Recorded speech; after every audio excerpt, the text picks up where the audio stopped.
মুন্সিগঞ্জের সিরাজদি খান উপজেলার কেআইন ইউনিয়নে বিএনপির উদ্যোগে অনুষ্ঠিত হয়েছে তারেক রহমান ঘোষিত ৩১ দফা কর্মসূচি।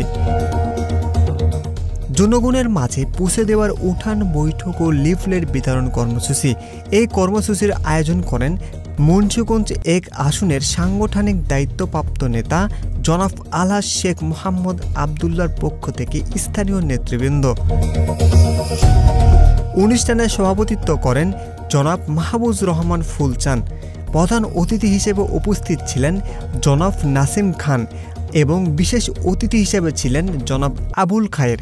এছাড়া উপস্থিত ছিলেন মুন্সিগঞ্জ জেলার স্বেচ্ছাসেবক দলের সাধারণ সম্পাদক জনাব সিদ্দিক মোল্লা, কেআইন ইউনিয়ন বিএনপির সাংগঠনিক সম্পাদক সৈয়দ আহমেদ সজন, দপ্তর সম্পাদক জনাব কায়ুম খান, সিরাজদি খান স্বেচ্ছাসেবক দলের আহ্বায়ক আইজুল ইসলাম ভুইয়া, কেআইন ইউনিয়ন বিএনপির আহ্বায়ক জনাব আমির হোসেন, সাধারণ সম্পাদক মাসুম দেওয়ান এবং কেআইন ইউনিয়ন কৃষক দলের সাধারণ সম্পাদক জনাব কামাল খান।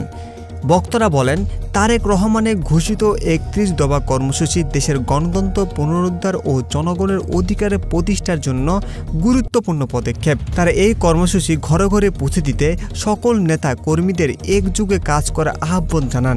শেষে লিফলেট বিতরণের মাধ্যমে জনসচেতনতা বৃদ্ধির অংশ হিসাবে বিএনপি নেতারা স্থানীয় জনগণের হাতে তুলে দেন কর্মসূচির মূল বার্তা ও লক্ষ্যসমূহ। অনুষ্ঠানটি এলাকাবাসীর মধ্যে উৎসাহ ও আগ্রহ সৃষ্টি করেছে, যা ভবিষ্যতে রাজনৈতিক সচেতনতা বৃদ্ধির ইতিবাচক ভূমিকা রাখবে বলে মনে করেন স্থানীয়রা।